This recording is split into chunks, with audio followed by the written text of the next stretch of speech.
Sabe aquela matemática que a gente usa todo santo dia, muitas vezes sem nem se dar conta? Pois é, hoje a gente vai desvendar dois conceitos super importantes que estão escondidos bem na nossa frente. Para começar, vamos pensar em algumas situações bem familiares. Situações onde essa matemática está ali, trabalhando nos bastidores. Tipo, quando a gente pega um mapa, como é que um pedacinho de papel consegue mostrar a distância real em quilômetros entre duas cidades? Ou então, pensa no radar de trânsito. Ele calcula a velocidade de um carro medindo o espaço que ele andou num piscar de olhos. Curioso, né? E até para comparar cidades, quando a gente fala que um lugar é muito mais apertado que o outro, sabe?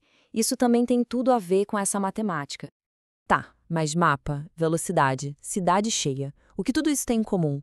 Parece que nada, né? Mas por trás de tudo isso existe uma única ideia matemática. Uma ideia bem simples, mas muito, muito poderosa. E essa ideia se chama razão. Vamos mergulhar nesse conceito e entender direitinho o que é. Olha, de forma bem direta, uma razão é simplesmente uma comparação. É pegar duas grandezas e ver como uma se relaciona com a outra. E o jeito mais comum de escrever isso é como uma fração, A sobre B. Agora faz mais sentido, né? Voltando lá para os nossos exemplos. A escala do mapa é a razão entre o tamanho no desenho e o tamanho real. A velocidade média é a razão entre a distância percorrida e o tempo que levou. E a tal da cidade apertada é a densidade, ou seja, a razão entre o número de habitantes e a área da cidade. Ok, a teoria é essa. Mas como isso funciona na prática? Vamos pegar um problema bem real para ver. Imagina a seguinte situação. Um terreno tem 50 metros de comprimento. Daí, na planta, no desenho, ele aparece com 20 centímetros. A pergunta é, qual é a escala desse desenho? E aqui vem a regra de ouro, a parte mais importante. A gente não pode misturar as unidades. Não dá para comparar metros com centímetros direito. Para a razão funcionar, tudo tem que estar na mesma língua, ou seja, na mesma unidade de medida. Então, o que a gente faz? Primeiro, a gente converte. 50 metros viram 5.000 centímetros. Beleza.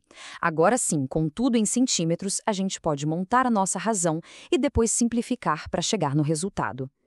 E o resultado é uma escala de 1 para 250. O que isso quer dizer? Que cada centímetro que a gente mede ali no desenho corresponde a 250 centímetros, ou seja, 2,5 metros lá no terreno real. Beleza, já entendemos o que é uma razão. Agora a gente vai dar um passo além. Vamos ver como esse conceito evolui para algo ainda mais útil, mais poderoso, a proporção. E o que é uma proporção? É super simples. É quando a gente diz que duas razões são iguais.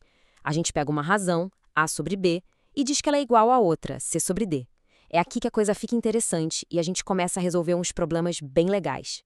Só para a gente dar nome aos bois, nessa igualdade, os números que ficam nas pontas, o A e o D, a gente chama de extremos. E os que ficam no meio, o B e o C, são os meios. É só um nome técnico, mas que vai ser útil já já. E aqui está o pulo do gato, a propriedade fundamental da proporção. Se a gente multiplicar os extremos, ou seja, A vezes D, o resultado vai ser exatamente o mesmo de multiplicar os meios, B vezes C. Essa regrinha é a chave de tudo. É o que nos permite encontrar um valor desconhecido. Bora testar essa propriedade? Vamos resolver um outro problema prático com ela? Imagina o seguinte, tem a maquete de um arranha-céu com 80 centímetros de altura. E a gente sabe que a escala usada nessa maquete é de 1 para 40. A pergunta é, qual a altura real desse prédio? Para resolver, a gente monta a nossa proporção. De um lado, a gente põe a razão que a gente já conhece, a escala, que é 1 sobre 40. Do outro lado, a gente monta a razão do nosso problema, 80, que é a altura da maquete, sobre a altura real, que a gente vai chamar de x. Agora é só usar aquela propriedade da multiplicação em cruz para achar o valor de x. Fazendo a conta, a gente chega em 3.200 centímetros, que, convenhamos, é um número meio esquisito para a altura de um prédio, né? Então a gente converte e, tcharam! O prédio tem 32 metros de altura. Simples assim. Esse é o poder da proporção em ação. Então fica bem claro que razão e proporção não são só conceitos de livro de matemática.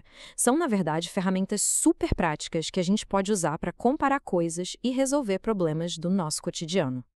No fundo, é uma linguagem matemática que já faz parte da nossa vida.